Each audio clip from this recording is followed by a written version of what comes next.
큰 댐이 무너지는 여러 가지 이유가 있는데 그 중에 하나가 뭐냐면 작은 그 구멍이 좀씩 넓어져서 댐이 무너질 수도 있다. 뭐 폭격을 하든지 뭐가 부딪히든지 어떤 지진이 아니라도 아무것도 아닌 것 같은데 바늘구멍 같은 그런 구멍이 점점 커서 무너뜨릴 수 있다는 거죠. 그래서 우리가 성경에 보면 작은 죄를 우습게 여기지 말아라. 이 작은 죄들이 결국은 나라를 무너뜨리고 그 가정을 무너뜨리고 사람을 무너뜨릴 수 있다. 그렇게 우리에게 경고하고 있는 것을 보게 됩니다. 이스라엘 백성은 누구보다도 하나님의 백성으로서 거룩한 삶을 살아야 되는 백성들입니다. 하나님께서 말씀하실 때 이 이스라엘 백성들, 특별히 이 이스라엘 백성들을 애굽에서 구원하신 다음에 어떻게 말씀을 하고 있냐면 레위기 11장 45절에 이렇게 말씀하고 있습니다. 나는 너희의 하나님이 되려고 너희를 애굽 땅에서 인도하여 낸 여호와라. 내가 거룩하니 너희도 거룩할지니라. 내가 너희를 애굽에서 구원해낸 하나님이다. 내가 너희를 구원해낸 하나님이라는 것을 너희가 알았으면 좋겠다. 그러면서 내가 거룩하니 너희도 거룩하라. 그래서 하나님께서 선택한 이스라엘 백성은 누구보다도 거룩한 백성이 되기를 원해요. 그래서 이 거룩한 백성들을 통해서 하나님의 모습이 모든 민족들에게 드러나기를 원하고 있는 거죠. 그런 면에서 오늘 본문에 느헤미야 선지자가 이방인과의 결혼을 금지하는 것은 굉장히 중요한 의미가 담겨져 있는 거예요. 이스라엘 백성들의 거룩성을 회복하고 이 거룩을 유지하는 방법 중에 하나가 이방인들과 결혼하지 않는 것이다. 이렇게 하나님께서 말씀하셨고 느헤미야도 이것을 지금 얘기하고 있죠. 그러니까 이스라엘 백성이 이스라엘 백성답게 이스라엘 백성의 정체성을 지키는 것, 안식일을 지키는 것, 율법을 지키는 것, 이런 것들이 굉장히 중요하잖아요. 거기 못지않게 또 중요한 것이 뭐라고요? 이방인들과 결혼하지 않는 거예요. 안식일을 지키는 것과 마찬가지로 이것도 굉장히 중요한 규범이다, 율법이다. 그렇게 성경은 이야기를 하고 있어요.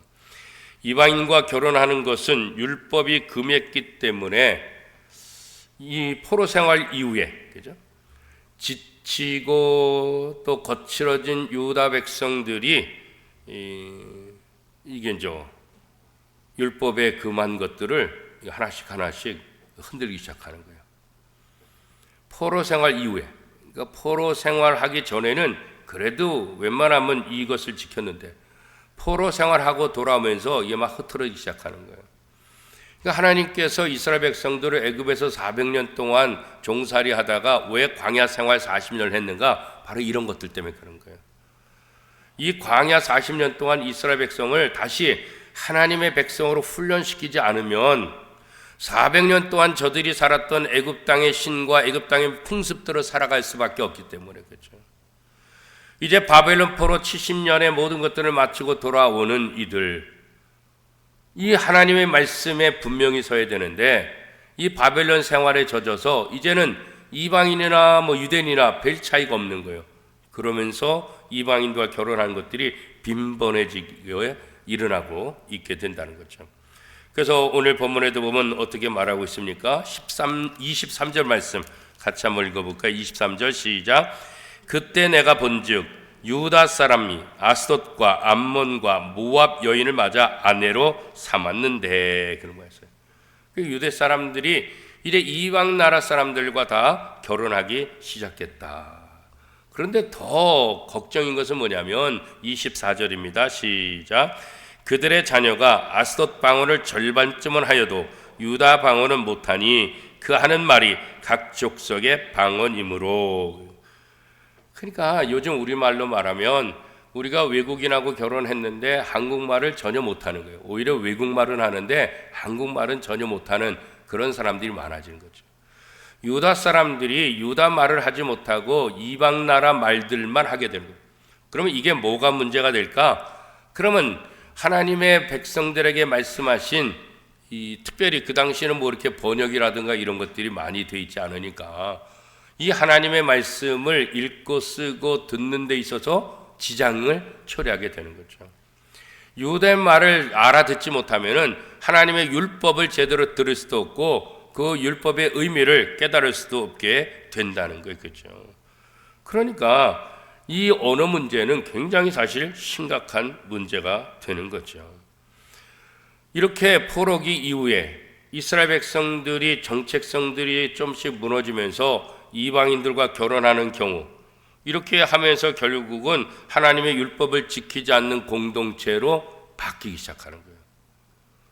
바벨론 포로 생활 70년 동안 하면서 예배를 안 드렸으니까, 하나님께 제사하는 거 다 잊어버렸으니까. 그렇죠? 하나님은 하나님의 백성들이 어떠한 상황 속에서도 하나님의 백성다움을 잃지 않기를 원하는데, 그런데 이 이방인과 결혼하면서 이것이 더 무너지는 거예요. 그렇죠? 무슬림들이 이게 굉장히 위험한 것은 자식을 많이 낳는 거예요. 그렇죠? 일부 다처에다가 자식을 많이 낳아요. 그래서 전 세계적으로 무슬림 사람들이 굉장히 많아지는 거죠. 그런데 반면에 기독교인들은 결혼하면서 아이를 점점 낳지 않는 거예요. 전도도 많이 되냐? 전도도 많이 되지 않죠. 그러니까 기독교인 숫자는 급격히 감소하고 있고 무슬림의 숫자들은 전 세계적으로 굉장히 많아지고 있는 거죠. 유대 사람들이 이방인들과 결혼하면서 순수 혈통인 유대인의 모습들은 점점 사라지게 되고 이방인의 모습을 갖추면서 하나님을 믿는 신앙의 공동체가 파괴되고 흔들리게 된다는 것을 느헤미야가 그것을 깨닫게 된 거예요. 그래서 아주 단호하게 이방인들과의 결혼을 금하고 있는 것을 보고 있죠. 25절 말씀입니다. 같이 읽겠습니다. 시작. 내가 그들을 책망하고 저주하며 그들 중 몇 사람을 때리고 그들의 머리털을 뽑고 이르되 너희는 너희 딸을 그들의 아들들에게 주지 말고 너희 아들들이나 너희를 위하여 그들의 딸을 데려오지 아니하겠다고 하나님을 가리켜 맹세하라고. 그러니까 느헤미야 선지자가 아주 화가 사실 머리끝까지 난 거죠. 그래서 이스라엘 백성들에게 이렇게 맹세하라. 이방인들과 결혼하지 않겠다고 맹세하라. 이렇게 강하게 할 수밖에 없는 이유가 뭐예요? 이런 일들이 그 당시에 빈번하게 일어나고 있기 때문에 그런 거예요. 자기 언어를 사용하지 못하는 것들, 결국은 하나님의 음성을 제대로 들을 수 없다는 거예요. 그죠? 언어를 잊어버리면 민족의 신앙을 이게 보존할 수가 없기 때문에 그런 거예요. 그러니까 우리가 일제 강점기 기간 동안도 일본 사람들이 우리 말을 못 쓰겠잖아요. 다 일본어 쓰겠잖아요. 우리 노래 못 하겠잖아요. 우리 말 다 못하게 했잖아요. 그렇죠? 그러면서 어떻게 가장 중요한 건 뭐예요? 한국의 혼, 이것을 자꾸 잃어버리게 만드는 거죠. 기독교 문화도 자꾸 말살시키려고 굉장히 애를 써왔던 것을 우리가 알 수 있잖아요. 특별히 이스라엘 백성들은 누구보다도 유일신, 하나님을 믿는 신앙 공동체인데 이렇게 하나님의 말씀을 듣고 볼 수 있는 이 유대 언어를 잊어버린다고 한다면 어떻게 하나님의 말씀을 듣고 하나님의 말씀을 배울 수 있을까? 그래서 결국은 이방인들과 결혼하면서 유대인들의 신앙 공동체는 계속해서 무너질 수밖에 없다는 것을 이 느헤미야가 알았기 때문에 이렇게 강력하게 얘기하고 있는 것을 보게 되는 거죠. 자, 바벨론 포로 생활에서 돌아와서 성벽을 쌓고 성전을 재건했어요. 그런데 이방인들과 결혼하면서 유대 말을 하지 못하면 이 성전을 재건한 것과 또 성벽을 재건한 것이 무슨 의미가 있겠냐? 성전에 있는데 그 성전에 와서 예배드릴 사람이 없으면 그게 무슨 의미가 있겠냐? 그런 거죠. 그래서 느헤미야는 이방인과 통혼하는 사람들을 향해서 아주 격분하고 맹세하라 그렇게 말하고 있는 거죠. 오늘 우리도 마찬가지예요. 특별히 하나님을 믿는 사람들의 언어 생활은 굉장히 중요하잖아요. 그렇죠? 말이 고와야 된다. 그렇잖아요. 우리 믿는 사람들의 말은 정말 고와야 돼. 우리 믿는 사람들의 말은 진실해야 돼. 우리 믿는 사람들의 말은 다른 사람에게 신뢰를 주는 따뜻한 그런 말을 해야 된다고요. 그죠? 그래야지 우리를 보고 하나님 믿는 사람들은 역시 다르구나 이러지. 아니 우리 하나님 믿는다고 하면서 입에서는 거친 말이 나오고 욕이 나오고 승질 내고 그러면 누가 하나님을 믿겠어요? 누가 하나님을 좋으시는 하나님이다 그렇게 말할 수 있겠어요? 그렇죠? 그래서 우리가 다시 한번 이거 아무것도 아닌 것이 아니라 그 자그만 것 하나가 전체를 무너뜨릴 수 있다는 것, 그런 경각심이 오늘 우리에게 필요하다. 그런 것을 다시 한번 알려주고 있는 거죠. 사실 오늘 우리 사회도 보면 갈수록 신앙에 대한 교육, 신앙에 대한 훈련, 이것이 약화되고 있잖아요. 특별히 가정에서, 우리 자녀들을 향해서. 그렇죠? 저희들 어렸을 때는 교회 안 가면 때려서라도 교회 갔는데 요즘 말 안 들으니까 때려서도 안 된다. 그렇게 얘기를 하고, 청년이 돼가지고 대학을 간 다음에 교회 잘 나오겠다. 중고등학교 시절에 안 나온 친구들이 대학 가면 나오겠어요? 결혼하면 나오겠어요? 쉽지 않다고. 어렸을 때부터 말씀 교육을 하고 어렸을 때부터 예배에 참석해야만 혹시 중간에 떠나더라도 다시 돌아오지, 어렸을 때 하나님을 믿지 않으면 나중에 다시 돌아오리라는 그런 소원은, 그런 소망은 있지만 그게 쉽지 않다고요.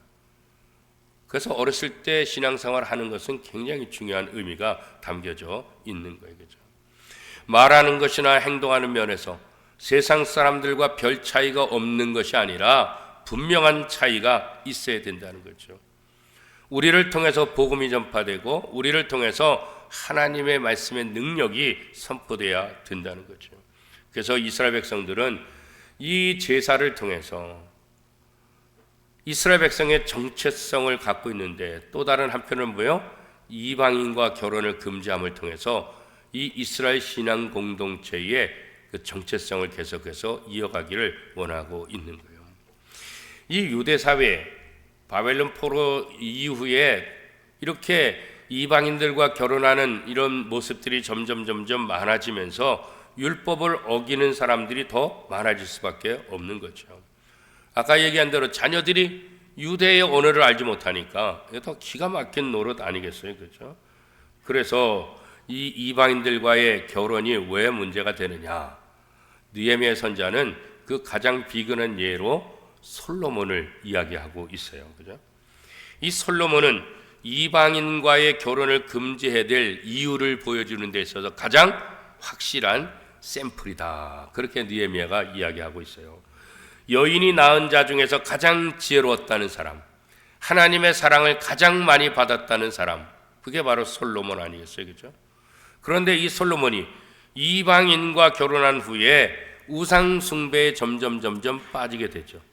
결국 이 솔로몬의 이런 모습 때문에 그 아들 때에서는 나라가 둘로 쪼개지는 그런 슬픔을 당할 수밖에 없죠.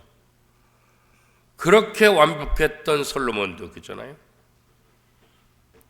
그렇게 하나님의 은혜를 입었던 솔로몬도 하나님의 말씀을 모르는 이방인과 결혼함을 통해서 그가 우상 숭배자가 되었다는 것, 이게 참 심각한 것이죠. 이것을 왜 우리에게 이렇게 얘기하냐? 어떤 누구도 자유로울 수 없다는 거예요. 하나님의 사랑을 가장 많이 받았던 솔로몬도, 이 세상에서 가장 지혜로웠다는 이 솔로몬도 결국 이런 죄를 범하게 됐다는 거예요. 우리는 솔로몬하고 비교해보면 상대도 안 되잖아요, 그렇잖아요. 그러니까 솔로몬이 이렇게 됐다고 한다면 우리는 얼마나 이 죄악에 빠질 가능성이 많은가, 이것을 생각해야 된다는 거죠. 솔로몬 같은 사람도 결국은 이렇게 무너질 수 있다고 한다면 우리는 언제든지 얼마든지 무너질 수 있다. 이 경각심을 잊지 말아야 한다는 거죠. 그렇기 때문에 하나님의 백성은 철저하게 이 죄에 대해서 접근할 수 있는 모든 것들을 차단해야 된다 그랬잖아요. 그래서 성경은 뭐라고 말하고 있어요? 악은 모양이라도 버리라. 모양이라도 버려. 그러니까 철저하게 차단을 해야 된다. 그렇게 말해요. 하나님과 멀어지게 하는 모든 것들은 가까이에서는 안 된다. 살아가면서 어떤 결정을 내리든지 그 기준은 언제나 신앙, 성경이 기준이 돼야 된다.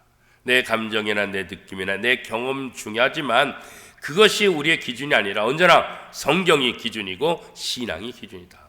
이것을 함을 통해서 내 신앙에 유익이 되느냐, 이것을 통해서 내 신앙에 더 든든히 세워가지는 그런 역할들을 하느냐. 아무리 세상에서 잘되고 좋은 일을 할지라도 신앙생활을 게을리하거나 신앙생활과 멀어지게 한다고 한다면 그건 좋은 것이 아니라는 거예요. 그래서 느헤미야 선지자는 이 솔로몬을 예로 들어서 그렇게 위대한 하나님의 사랑받는 자라 할지라도 이방인과 결혼함을 통해서 그렇게 무너지는 것을 너희가 보지 않았느냐, 바로 그 얘기를 하고 있는 거죠. 그러므로 우리는 모든 삶의 자리에서 언제나 하나님이 나의 주인이신가, 이거 생각해 봐야 돼요. 하나님이 나의 주인이 되어야 되지, 자꾸 어떤 세상의 어떤 것들이 내 힘이 주인이 되면 이 솔로몬처럼 다 무너질 수밖에 없다는 거예요. 우리가 편리함, 또 우리의 감정에 따라서 세상과 쉽게 타협하려고 하잖아요. 아유, 좋은 게 좋은 거야. 아유, 뭐 그렇게 한다고 되겠어? 그래서 결국은 포기하게 되고 타협하게 되는 그런 모습이 우리 속에 있는 거죠. 우리의 믿음이 온전히 서지 않으면 이렇게 세상과 타협하게 된다. 우리의 신앙이 하나님의 말씀에 굳건히 서 있지 않으면 이렇게 세상과 타협할 수밖에 없다는 거예요. 자, 그런데 솔로몬 왕만 그런 것이 아니라 바벨론 포로 이후에는 어떤 일까지 일어나냐, 대제사장의 집안 사람들까지도 이방인들과 결혼했다는 거죠. 오늘 본문에 보면 그렇게 말하고 있잖아요. 28절 말씀 같이 한번 읽겠습니다. 시작. 대제사장 엘리야십의 손자 요야다의 아들 하나가 호론 사람 산발랏의 사이가 되었으므로 내가 쫓아내어 나를 떠나게 하였느니라. 이제 어쩌자고, 대제사장, 그냥 제사장도 아니고 대제사장, 그죠? 대제사장의 가족까지도 이방인과 결혼하는 그런 일들이 지금 벌어지고 있다, 그 얘기를 하고 있는 거예요. 제사장은 하나님 앞에 제사를 드리는 사람, 모든 이스라엘 백성들의 죄 문제를 담당하고 하나님 앞에 대신 나가서 모든 것들을 주관하는 사람이잖아요, 그죠? 그런데 이 제사장도 아니고 대제사장, 지성소에 가서 1년에 한 번씩 이스라엘 백성의 모든 죄를 속죄하는 그런 특권을 갖고 있는 대제사장, 이 대제사장의 아들까지도 이방인과 결혼함을 통해서 이스라엘의 성결, 이스라엘의 정체성을 다 잃어버리게 되었다, 그런 거죠. 그래서 느헤미야는 그를 쫓아버렸다, 그렇게 성경은 이야기하고 있어요. 왜 그래요? 율법을 어겼기 때문에 그런 거예요. 사실 산발랏은 누구예요? 느헤미야의 적대자였잖아요, 그죠? 느헤미야가 성벽을 재건할 때 가장 아주 교묘하게 반대했던 사람이 누구예요? 이 산발랏이잖아요, 그죠? 근데 어쩌자고 대제사장의 자녀가 이렇게 느헤미야의 대적자인 산발랏의 자녀와 결혼할 수가 있을까, 그런 거죠. 이 산발랏의 이름의 뜻은 달의 신이 생명을 주신다라는 의미를 갖고 있어요. 이미 산발랏 자체 이름 자체가 이방 우상 숭배를 한다는 그런 의미를 가지고 있는 거죠, 그죠?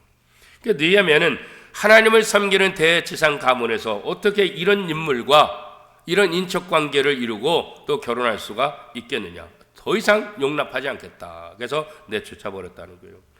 대제사장 가문의 죄를 방치할 경우 이 죄는 어떻게 해요? 온 백성에게 퍼지니까. 대제사장의 자녀들도 하는데 우리가 왜 못하냐? 이런 소리가 나오니까. 그래서 지도자의 가정은 그래서 중요한 거예요. 아니 내가 뭐가 아니라 지도자는 그래서 어려운 거예요.